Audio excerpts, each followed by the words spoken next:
anything in your DMs to say, break up a marriage, baby. No one's going to be happy about that. No, but like, I don't see anything wrong with it personally when you're the single. Like, I don't see anything wrong with it when you're the You single person. should. You could be Wow. fucking a lot of people and you're rich. Sorry. So you ought to say the minute he goes, oh, and The you see heart wants what the heart wants. when you see a car seat in the back of that Mercedes, you need to send his ass home. He should not be sucking your dick. He needs to be home and figuring it out with his wife and leave her respectfully. Give me a break.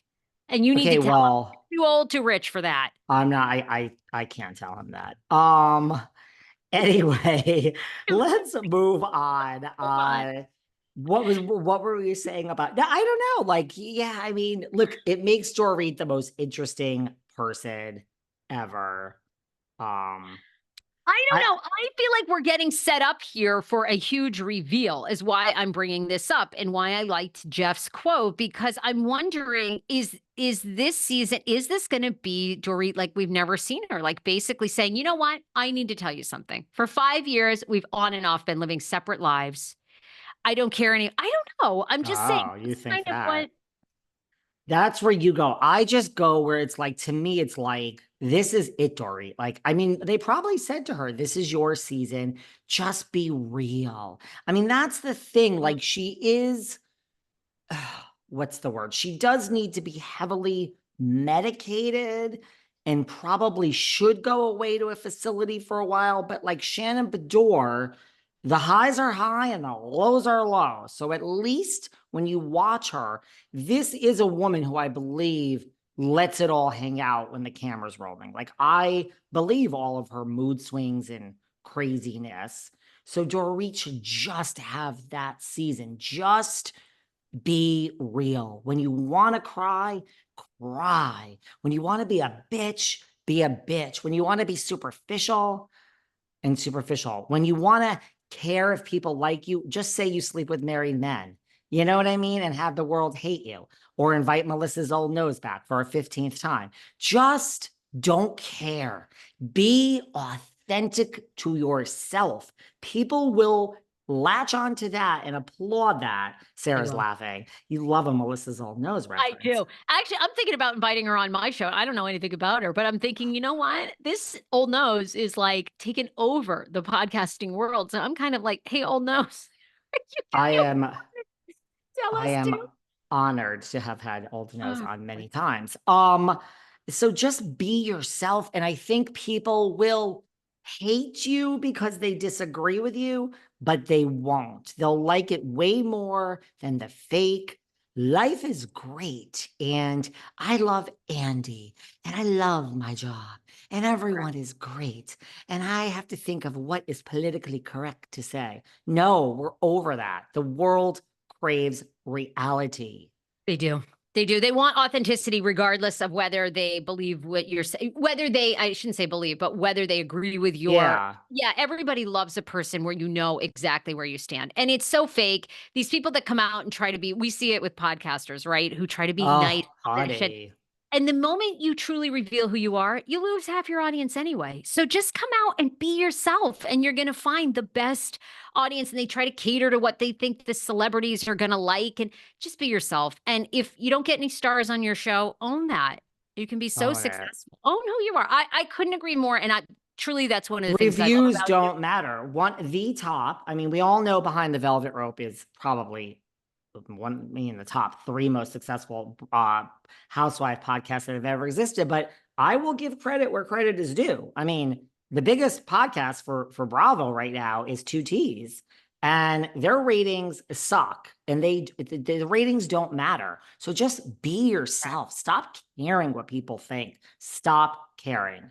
That's really the only podcast that's ever beaten you out. Those the Melon Ball, I gotta, like we've said, we gotta hand it to her. She's pretty much a mastermind. She's found Teddy. Podcast world. Fuck the housewives. You would be paid way less than you're making now. You would Oh, be dispendable to be fired. Keep the day job, Teodoro. You know what? wait. They're also, yeah. Go Okay, on. wait. One more thing while we're on Yeah, because RHOBH. I have something else to say about it too. Are you surprised? Here we are in the midst, in the throes of the Tom Girardi trial. Nobody seems to care. Are you kind of surprised? You think just time has passed so much? I'll give you some highlights of what's come out in the trial, but No one kind of cares. What do you think's going on? I mean, I had Kimberly Archie on last week and this week. I love her. One of my favorite guests. I love a guest that just talks. She worked for Mr. Girardi, so she's part of the trial. Yeah, I mean, I think that we even talked about this, her and I. Like, the show is certainly over it. I mean, we kept Erica. We gave her a favorable edit. We're not going to bring any of this up. Maybe she'll wake up and say, Jesus, today's Tom's trial day, and then she'll go on to something else, but we're not going to focus on that. I think out of sight, out of mind, and people are a little bit over it, right? I mean, I'd love to see a guilty verdict. I'd love to see what happens. Well, what are the highlights that we didn't cover with Miss Archie? Well, now if you're getting caught up to speed, he's 85 years old, by the way. His defense attorney has essentially blamed this entire embezzlement on his CFO. Mhm. Okay. They are basically saying that even Tom Girardi is basically the victim of his own stupidity and his dementia. So he trusted his business partner. He thought the business partner was winning the settlements. He was helping win the settlements, and that the business partner was doling out the money correctly. And they are basically blaming it all on to the CFO and saying that that CFO took advantage of his dementia. And here we are. Are you buying that? No, and that's what Kimberly said was going to happen. That's their whole defense. Their defense is alleging a large-scale theft by the firm's chief financial officer, Christopher Kamen. In essence, it was Girardi who was being defrauded, according to Girardi's attorney. Kamen quietly pocketed more than $50 million from his boss through a variety of transactions, checks to sham companies, payments to friendly vendors, $23 million in American Express cards, the defense attorney said. As a result, Girardi had to pour $80 million of his own money, they claim. Can they really back this up? Into Girardi No. Keith. He's trying to keep his firm afloat, Cross told jurors. Cross is Girardi's attorney. Why is the firm sinking? Because Chris Kamen is stealing money. Cross returned repeatedly to the complexity of the law firm's operations from the years of 2010 to 2020 and the period at the center of the case. In that time, more than $1 billion flowed through. Can you believe this for a law firm? You're an attorney. $1 billion flowed through Girardi Keys. A fucking $1 billion. They don't have any money to show for it. Can you imagine going through $1 billion? No. In 300,000 transactions across 175 bank accounts. As the person overseeing the books, Kamen held unique power to gradually siphon off money to pay his girlfriend I got to get a sugar daddy, $20,000 You per and month me and buy both. homes in Los Angeles and later in the Bahamas.